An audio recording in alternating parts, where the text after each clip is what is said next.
தமிழ்நாட்டின் மீதும் தமிழக மக்கள் மீதும் பேரன்பு கொண்டு செயலாற்றி கொண்டிருக்கின்ற மேதகு ஆளுநர் அவர்களுக்கும் சுவாமிஜி அவர்களுக்கும்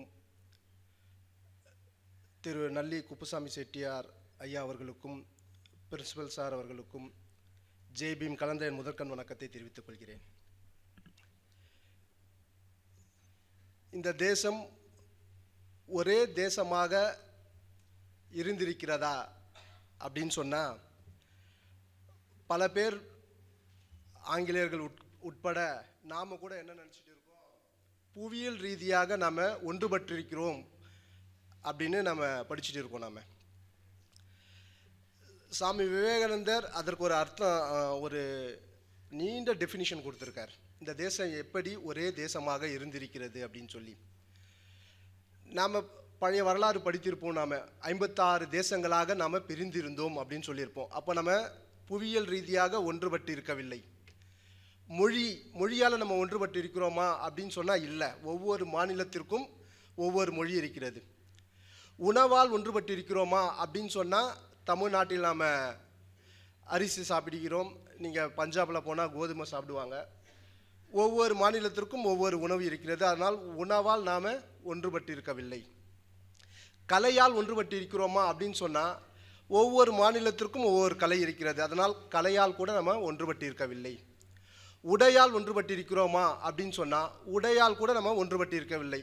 நாம் வேட்டி அணிவோம். ராஜஸ்தானில் போனால் அவங்க ஒரு மாதிரி வேறு உடை அணிந்திருப்பார்கள். அப்போ நம்ம எல்லோரையும் எது ஒன்றிணைக்கிறது அப்படின்னு சொன்னால் சுவாமி விவேகானந்தர் சொல்கிறாரு, ஆன்மீகம் பண்பாடு தான் நம்மை ஒன்றிணைக்கிறது அப்படின்னு சொன்னார். இந்த தேசத்தினுடைய ஆன்மா எது என்று கேட்டால் ஆன்மீகமும் பண்பாடும் தான் என்று சுவாமி விவேகானந்தர் பல இடங்களில் சொல்லியிருக்காரு. அதையே புரட்சியாளர் அம்பேத்கரும் 1916-17 கொலம்பியாவில் ஒரு தீசிஸ் சப்மிட் பண்ணுறாரு. சாதிகள் தோற்றம் வளர்ச்சி அமைப்பியக்கம் அந்த தலைப்பில் முதல் கட்டுரை புரட்சியாளர் அம்பேத்கருடைய கட்டுரை. அந்த கட்டுரையில் அவர் கோட் பண்ணுறாரு, இந்த தேசம் எப்படி ஒரே தேசமாக இருக்கிறது அப்படின்னு சொல்லி. அவரும் இந்த ஆன்மீகம் பண்பாடு இதன் அடிப்படையில் தான் இந்த தேசம் ஒற்றுமையாக இருக்கிறது என்று சொல்கிறார். அதுக்கப்புறம் 1946 பாகிஸ்தான் பற்றிய எண்ணங்கள் என்று புரட்சியாளர் அம்பேத்கர் ஒரு புத்தகம் எழுதினார். அந்த புத்தகத்திலும் அதே கருத்தை புரட்சியாளர் அம்பேத்கர் சொல்கிறார். சுவாமி விவேகானந்தருக்கும் புரட்சியாளர் அம்பேத்கருக்கும் ஒரே கருத்து தான். இதில் இந்த பண்பாடு அழிப்பதற்காக தான் சனாதனத்தை ஒழிப்போம், சனாதனத்தை வேறறுப்போம் அதெல்லாம் சொல்லிட்டு இருக்காங்க. ஏன் அப்படின்னு சொன்னால் இந்த பண்பாடு நம்மை ஒற்றுமைப்படுத்துகிறது. அந்த ஒற்றுமையை குலைக்க வேண்டும் என்று சொன்னால் அதை ஒழிக்கணும். அதனால தான் பல பேர் அதை சொல்லிட்டு இருக்காங்க. அது சரி, இந்த பண்பாட்டால் நமக்கு என்ன நன்மை, இந்த அப்படி உயர்ந்த பண்பாடா இது அப்படின்னு சொன்னால் உலகத்தில் நம் பண்பாட்டை விட வேறு உயர்ந்த பண்பாடு இல்லை. அது சுவாமி விவேகானந்தர் பல இடங்களில் சொல்லியிருக்காரு. அது நீங்கள் மகளிர் பற்றி எடுத்துக்கொள்ள வேண்டும் என்று சொன்னால் மனைவியை தவிர மற்ற எல்லோரும் நமக்கு சகோதரிகள் தான், அன்னைகள் தான். நம்ம மதம் மட்டும்தான் அதை சொல்கிறது. அதை நீங்கள் நதியை பெண் உருவமாக வைத்து வழிபடுகிறோம். இந்த பூமியை பூமி தந்தைன்னு சொல்ல நாம் பூமி தாய் தான் சொல்கிறோம். பெண்களுக்கு அவ்வளோ கௌரவம் கொடுத்துருக்கோம் நாம். நீங்கள் இன்றைக்கி கூட நீங்கள் ஆகமம் அடிப்படையில் எழுந்த கோயில்கள், புராதன கோயில்கள், 1000 வருஷத்துக்கு முன்னாடி கட்டின 2000 வருஷத்துக்கு முன்னாடி கட்டின கோயில்கள்லாம் நீங்கள் பார்த்தீங்க அப்படின்னு சொன்னால் அருள்மிகு போட்டு அம்பாலோட பேர் போட்டு அதுக்கப்புறம் தான் ஈஸ்வரனோட பேராக வரும். நீங்கள் நல்லா போய் பாருங்கள். நீங்கள் பழைய கோயிலெலாம் போய் பாருங்கள். முதல்ல அம்பாள் பேர் தான் இருக்கும். அதில் மாத்ரு தேவோ பவ பித்ரு தேவோ பவ அப்படின்னு நம்ம தான் சொன்னோம். நாம் அதே தமிழில் அன்னையும் பிதாவும் முன்னறி தெய்வம். அங்கே வடக்கில் மாத்ரு தேவ பவ பித்ரு தேவ பவன்னு சொன்னால் இங்கே அன்னையும் பிதாவும் முன்னறி தெய்வம் சொன்னோம். நாம் வசுதெய்வ குடும்பகம் நார்த்தில் சொன்னாங்க அப்படின்னு சொன்னால் நம்ம சவுத்தில் யாதும் ஊரே யாவரும் கேளீர் சொன்னோம். எல்லாமே அப்படி தான் இருந்தது. அது எல்லாமே அப்படி தான். அதனால தான் சுவாமி விவேகானந்தர் இந்த தேசத்தை அளவு கடந்த முறையில் நேசித்தார். இந்த தேசத்தை அவருடைய தேசபக்திக்கு அளவே இல்லை. நமக்கு பல அவருடைய ஒரு உருவம் தெரியும், மற்றொரு பக்கம் பல பேருக்கு தெரியாது. 1918 இந்த ரவுலட் சட்டத்தை வந்து ஒரு குழு அமைச்சாங்க. யாரெல்லாம் இந்த பிரிவினைவாதத்தில் பிரிட்டிஷாரை எதிர்த்து வேலை செய்கிறாங்க அப்படின்னு சொல்லி விசாரிப்பதற்காக, ஆராய்வதற்காக அந்த குழு அமைச்சாங்க. அந்த குழு 1918 சுவாமிஜி இறந்தது 1902.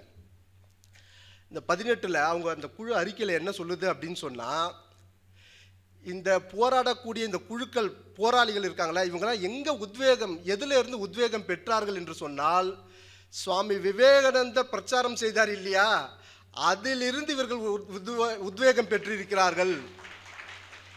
ஒரு டெஃபினிஷனை கொடுத்துருக்காங்க. சந்நியாசி உடையில் இருந்த மூர்க்கமான போராளி. விவேகானந்தர் அந்த அறிக்கையில் இருக்குது, நீங்கள் படித்து பாருங்க. மெக்லட்னு ஒரு அம்மையார், அவங்க கேட்குறாங்க, சாமிஜி உங்களுக்கு நான் சேவை செய்யணும்னு நினைக்கிறேன், நான் என்ன சேவையை எப்படி நான் செய்யணும்?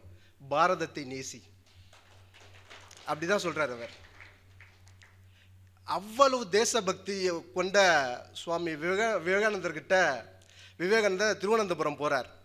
அப்போது சுந்தர்ராம ஐயர் அப்படின்னு அவர் கூட ஒரு உரையாடல் நடக்குது. அதுக்கப்புறம் அவருடைய பையன் ராமசாமி சாஸ்திரின்னு ஒருத்தர் இருக்கார்.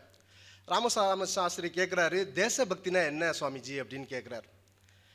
தேசபக்தி என்று சொன்னால் மக்களுக்கு சேவை செய்வது தான் தேசபக்தி. நாம் ஏதோ போராடுறது அப்படி நினச்சிட்டு இருக்கோம்.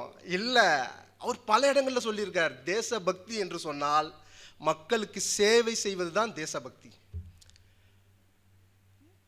இந்த வார்த்தையை போட்டிருப்பாங்க, யார் மகாத்மா அப்படின்னு சொன்னால், ஏழைகள் வாடும்பொழுது அதற்காக சேவை செய்ய எண்ணம் கொண்டவர் தான் மகாத்மா. நீங்கள் உங்களுடைய இதிலே பார்த்தேன் நான், அது சுவாமி விவேகானந்தர் சொன்னது. அது அவர் அஸ்வினி குமார் அவருடைய சிஷ்யர் இருக்கார், அவர் வந்து கேட்குறாரு, சாமிஜி நம்ம என்ன செய்யணும் அப்படின்னு சொல்லி. அப்போ அவர் சொல்கிறாரு, இந்த தேசத்தில் கோடிக்கணக்கான மக்கள் ஏழைகளாக இருக்கிறார்கள், கோடிக்கணக்கான மக்கள் ஏழைகளாக இருக்கிறார்கள். அவர்களிடம் நீங்கள் செல்லுங்கள், அவர்களுக்கு கல்வியை பரப்புங்கள். நீங்கள் அவர்களுக்கு மட்டுமல்ல, பறையர்கள் இருக்கிறார்கள், அந்த வார்த்தையை அவர் பயன்படுத்தியிருக்கார் அவர்.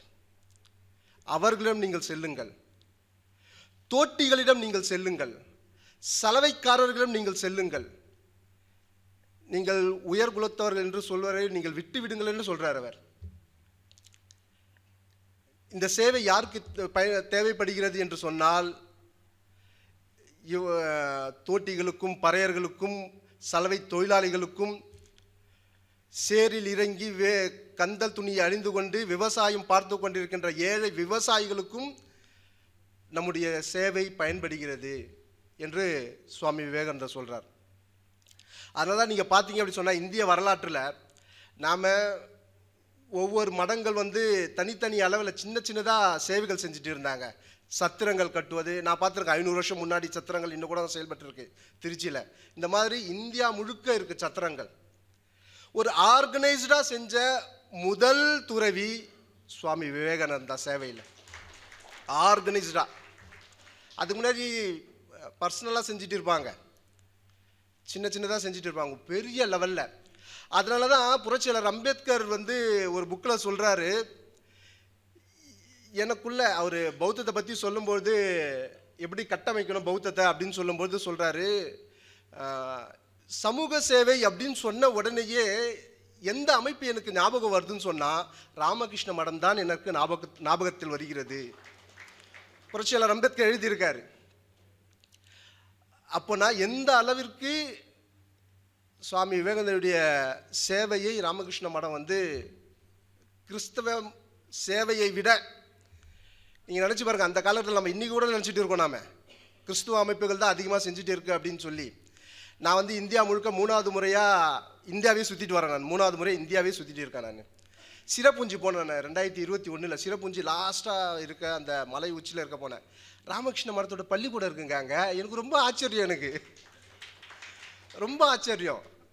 அதே போல் அருணாச்சல் பிரதேசத்தில் கடைசி எல்லை, அதுதான் பேர் எனக்கு டக்குன்னு ஞாபகம் வரல. அங்கே போனால் அங்கே ராமகிருஷ்ண மடம் பள்ளிக்கூடம் இருக்குது. எனக்கு அந்த அளவிற்கு நாம் சேவையை வந்து கொண்டு போய் கொண்டிருக்கிறோம். நாம் சுவாமி விவேகானந்தர்கிட்ட புதிய இந்தியாவை படைப்பதற்காக, உருவாக்குவதற்காக என்ன செய்யணும் அப்படின்னு கேட்கும்போது அவர் சொல்கிறாரு, நீங்கள் யார்கிட்ட இந்த இந்தியா இப்போ இருக்குது அப்படின்னு சொன்னால் உயர்ந்த குலத்தவர்கள்ட்ட இல்லை. அவர் பல தடவைங்க, நீங்கள் கிட்டத்தட்ட ஒரு 12-13 வேல்யூம் வந்திருக்கு, நீங்கள் படித்து பாருங்கள். நீங்கள் மறுபடியும் அவர் சேவை பற்றி மட்டுமே அவர் கவலைப்பட்டு கொண்டிருந்தார். சேவை பற்றி மட்டுமே. அவர் ஒரு நாள் வந்து சுவாமிஜியுடைய அறையில் வந்து அழுகுரல் கேட்கிறது. பக்கத்தில் இருந்த பிரக்ஞானந்தா சுவாமிஜி, என்ன எங்கே யாரோ அழுகுற மாதிரி இருக்க என்ன அப்படின்னு சொல்லிட்டு போய் பார்த்தா சுவாமிஜி அறையில் இருந்தால் அந்த குரல் வருது. போகிறார். அவர் போயிட்டு பார்க்கும்பொழுது சாமிஜி தேம்பி அழுதுட்டு இருக்கார். அவர் சாமிஜி, என்ன உங்களுக்கு உடம்பு ஏதாவது சரியில்லையா அப்படின்னு கேட்குறாரு. அவர், எனக்கு உடம்பு நன்றாக இருக்கிறது, ஆனால் என் பாரத தேவியின் உடம்பு தான் சரியில்லாமல் இருக்கிறது. இங்கு கோடான கோடி மக்கள் இன்றும் பசியால் வாடிக்கொண்டிருக்கிறார்கள்.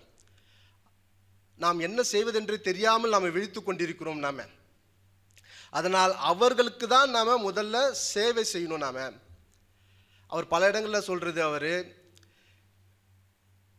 நீங்கள் பறையர்களிடம் செல்லுங்கள், நீங்கள் சலவை தொழிலாளரிடம் செல்லுங்கள், நீங்கள் தோட்டிகளிடம் செல்லுங்கள், நீங்கள் சக்கிலியரிடம் செல்லுங்கள் என்று அவர் பல தடவை சொல்லியிருக்கார்.